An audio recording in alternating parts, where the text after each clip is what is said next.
दोस्तों आज की इस वीडियो में हम बात करेंगे कि बिहार राज्य में ऑफलाइन तरीके से जन्म प्रमाण पत्र बनाने का पूरा प्रोसेस क्या है। अगर आपको अपना जन्म प्रमाण पत्र या अपने बच्चों का जन्म प्रमाण पत्र बनवाना है तो इसके लिए कभी ना कभी आप ब्लॉक में गए होंगे। ब्लॉक में जहाँ पे प्रखंड विकास पदाधिकारी बैठते हैं उसी को हम ब्लॉक बोलते हैं। यहाँ पे जाने के बाद आपसे बोला गया होगा कि इसी टाइप का एक फॉर्म देके कि इस फॉर्म को भर के और इसके साथ जो जो डॉक्यूमेंट्स बोला गया होगा उन सब डॉक्यूमेंट्स को आपको लगा के जमा करना होता है, तब जाके आपका जन्म प्रमाण पत्र बनता है। लेकिन वो लोग पूरा प्रोसेस को अच्छे से समझा नहीं पाते हैं, जिसके चलते आपको पूरा प्रोसेस अच्छे से जानकारी नहीं मिल पाता है और आप एक दिन के काम में 5 से 10 दिन अपना समय बर्बाद कर लेते हैं। तो मैं पूरा प्रोसेस इसका बताऊंगा ताकि आप घर बैठे अपना सारा काम ओके कर लें, उसके बाद अपने ब्लॉक में जाएं और आपका एक ही दिन में काम हो जाए, आपका जन्म प्रमाण पत्र बन जाए या आपके बच्चे का जन्म प्रमाण पत्र बन जाए। दोस्तों सबसे पहले हम ये बता देना चाहते हैं कि जन्म प्रमाण पत्र जो है ना अब बहुत ही मैंडेटरी कर दिया गया है। इसलिए जन्म प्रमाण पत्र मैंडेटरी कर दिया गया है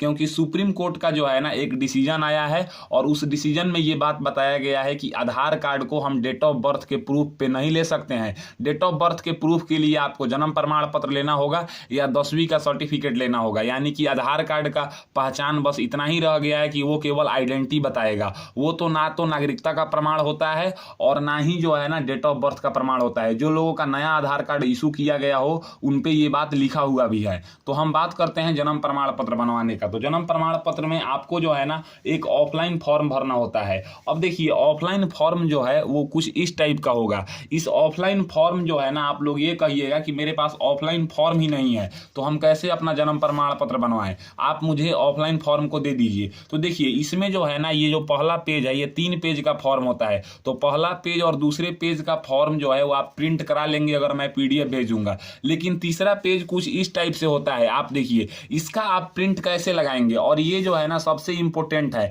क्योंकि जो जन्म रिपोर्ट होता है ये यहीं होता है। तो इसको आप कैसे प्रिंट कराएंगे, इसलिए जन्म प्रमाण पत्र का जो फॉर्म है ये पीडीएफ फॉर्म में लेके प्रिंट निकालना जो है ना ये इम्पॉसिबल है। तो आपको अपने ब्लॉक में जाना होगा और वहां पे आपको जन्म प्रमाण पत्र का फॉर्म मिलता है और वहां से आपको जन्म प्रमाण पत्र का फॉर्म खरीदना होगा। जन्म प्रमाण पत्र के फॉर्म भरने से पहले मैं आपको ये बता देता हूं कि जन्म प्रमाण पत्र बनवाने के लिए देखिए 2 कंडीशन है। एक कंडीशन होता है कि जिसका जन्म प्रमाण पत्र आप बनवा रहे हैं उसको जन्म लिए 30 दिन से ज्यादा हो गया है, और एक कंडीशन होता है कि जिसका जन्म प्रमाण पत्र आप बनवा रहे हैं उसका जन्म लिए 30 दिन से कम हुआ है। तो दोनों कंडीशन में कौन कौन से रूल को आपको फॉलो करना है पहले आपको यह समझना होगा।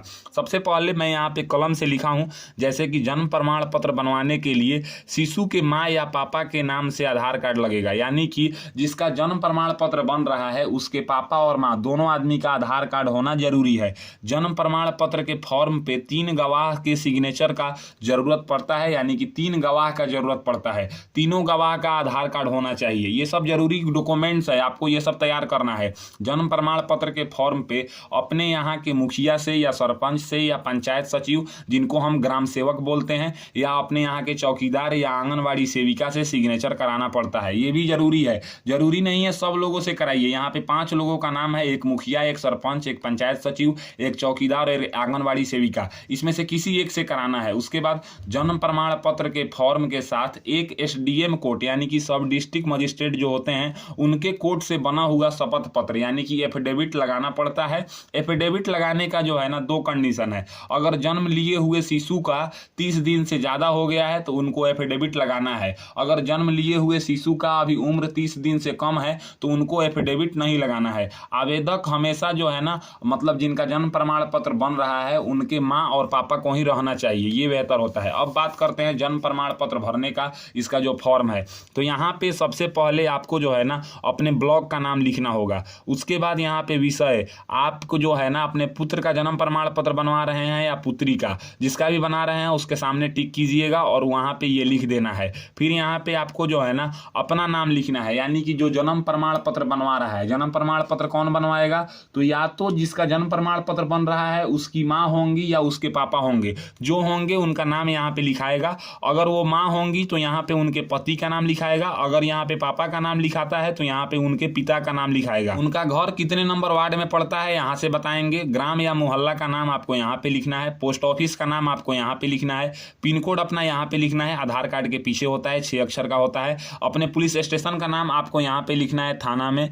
पंचायत जो है उसको नाम आपको यहाँ पे लिखना है। प्रखंड का नाम यहाँ पे लिखना है, यानी कि कि ब्लॉक का नाम, कहा यहाँ पे अस्थायी निवासी हूँ, मुझे अपने पुत्र या पुत्री जिसका जन्म प्रमाण पत्र बनवा रहे हैं वो यहाँ पे लिखेंगे, इसकी आवश्यकता है। अब आगे बात करें तो अब आपको क्या भरना है, तो शिशु का नाम यानी कि जिसका जन्म प्रमाण पत्र आप बनवा रहे हैं उसका नाम क्या है हिंदी में लिखेंगे, फिर यहाँ पे इंग्लिश में लिखेंगे, और फिर यहाँ पे शिशु का लिंग यानी कि जेंडर बताइए, वो पुरुष है कि महिला है ये यहाँ पे बताइए। शिशु का आधार संख्या अगर है तो यहाँ पे भरेंगे, नहीं तो खाली छोड़ देंगे। जन्म की तिथि, वो कितने तारीख को जन्म लिया था ये यहाँ पे बताएंगे। फिर यहाँ पे 4 नंबर में आपको जन्म के सामने टिक कर देना है, और टिक करने के बाद यहाँ पे जन्म मृत्यु का स्थान का नाम यानी कि जहाँ पे जन्म लिया था तो ये तो जन्म पे टिक कर देंगे और उसका स्थान का नाम बताएंगे, उसका पिन कोड यहाँ पे बताएंगे। शिशु के पिता का नाम आपको हिंदी में लिखना है और यहाँ पे फिर अंग्रेजी में लिखना है।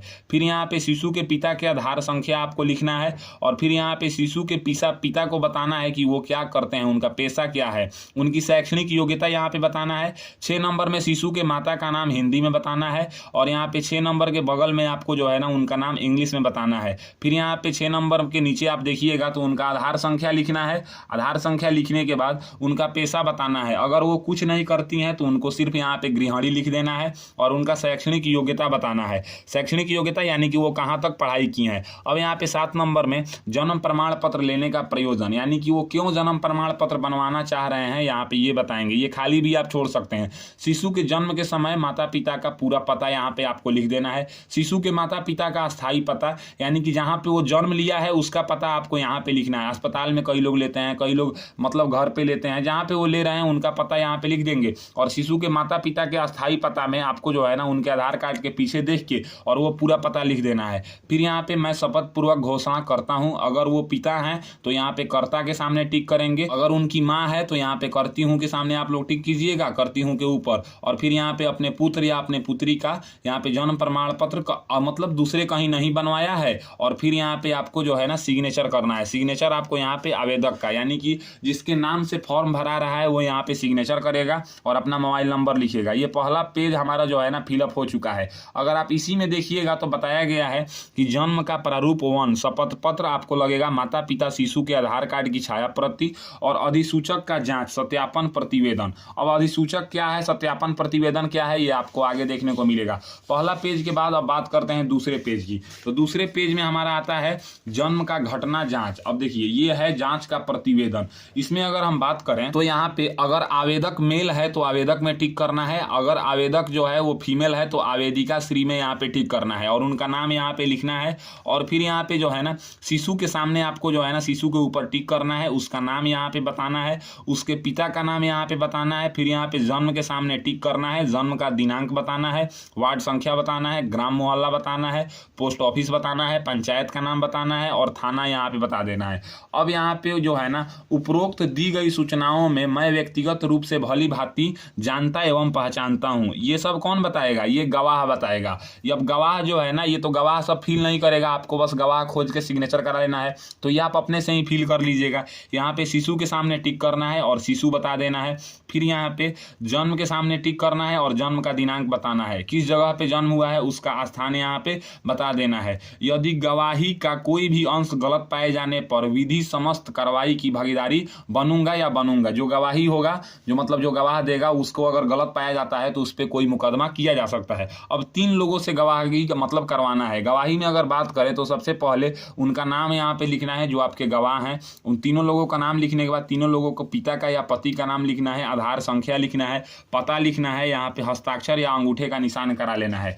अब अगर हम नीचे की बात करें तो गवाही से सिग्नेचर कराने के बाद यानी कि गवाही का डिटेल्स जो गवाह हैं उनका डिटेल्स फिल करने के बाद आपको यहाँ पे शिशु के सामने टिक कर देना है और यहाँ पे शिशु लिख देना है। फिर यहाँ पे जन्म के सामने टिक कर देना है जन्म के ऊपर, और यहाँ पे अधिसूचित क्षेत्र, अधिसूचित क्षेत्र कौन लिखेगा तो ये आप खुद से अपने गांव का नाम या पंचायत का नाम लिख सकते हैं, या आप इसको खाली छोड़ दीजिएगा और फिर यहाँ पे दिनांक को भी खाली छोड़ दीजिएगा और जन्म के ऊपर आप टिक कर देंगे और यहाँ पे आवेदक का सिग्नेचर आपको करा लेना है। अब अधिसूचक कौन है तो या तो आपको आंगनवाड़ी सेविका या चौकीदार या मुखिया या सरपंच या पंचायत सचिव का नाम लिख के यहाँ पे उनसे सिग्नेचर मोहर कराना है। अब जो यहाँ पे 5 प्रतिनिधि का नाम लिखा है इसमें से किसी एक आदमी से कराना है, तो जो यहाँ पे सिग्नेचर मोहर करेगा उसी को यहाँ पे अधिसूचित क्षेत्र उन्हीं से लिखवाना है और दिनांक लिखवाना है। ये दूसरा पेज भी हमारा फिलअप हो चुका है।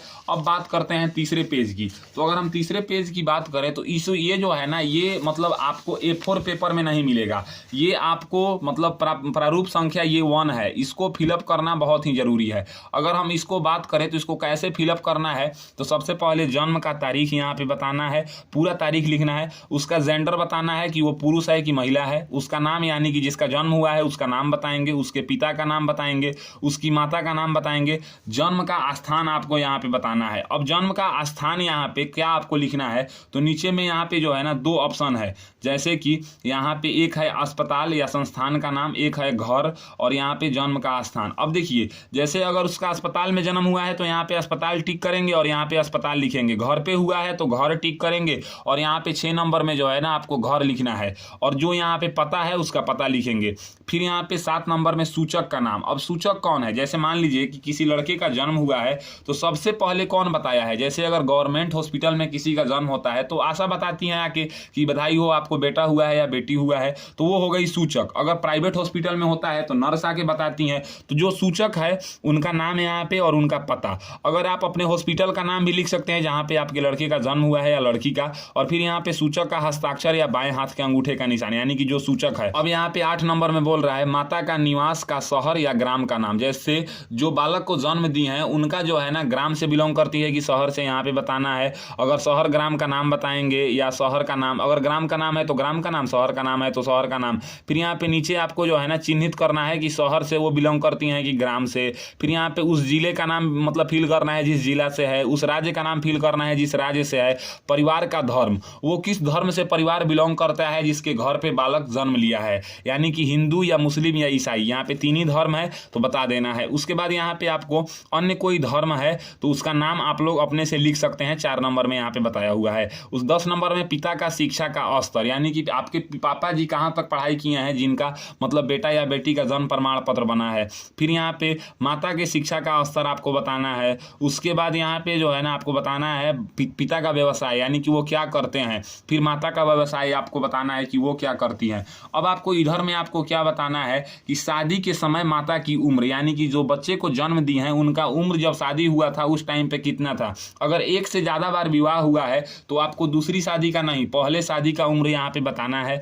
फिर यहाँ पे जो है ना आपको बताना है कि जब बच्चे को वो जन्म दी है तब उनका उम्र क्या है 15 नंबर में, यानी कि अभी प्रेजेंट टाइम में उनका उम्र क्या है यहाँ पे बताना है। फिर आपको 16 नंबर में यहाँ पे शिशु सहित माता द्वारा जनित जीवित जन्म की संख्या, यानी कि जो ऐसे मान लीजिए कि अभी आपका जो लड़का हुआ है या लड़की वो कौन सा बच्चा है, दूसरा है या तीसरा है, यहाँ पे वो बताएंगे। उसके बाद यहाँ पे 17 नंबर में बताना है कि जब वो प्रेग्नेंट थी तो उनका जो है ना दावा कहाँ से चलता था, जैसे कि संस्थागत जैसे सरकारी हॉस्पिटल से या निजी हॉस्पिटल यानी कि प्राइवेट हॉस्पिटल से, या नर्स से चलता था या संबंधी या अन्य से, जो भी उनको मतलब सलाह देते थे कि प्रेगनेंसी के दौरान उनको किन किन चीज को ख्याल रखना है उसको यहाँ पे टिक कर देंगे। उसके बाद यहाँ पे 18 नंबर में आपको बताना है कि जब उनकी मतलब प्रेगनेंसी हुई तो आप डॉक्टर से सलाह लेते होंगे तो वो तो बताते होंगे ना कि इनका मतलब किस महीने में इनके बच्चे का जन्म होगा, तो वहाँ पे ये बताना है। अगर वो किसी डॉक्टर से दिखाएं ही नहीं तो प्राकृतिक बताएंगी, या आप इसको खाली छोड़ सकते हैं, इसमें कुछ फील करने की जरूरत नहीं है। 19 नंबर में जो बच्चे को आपने जन्म दिया है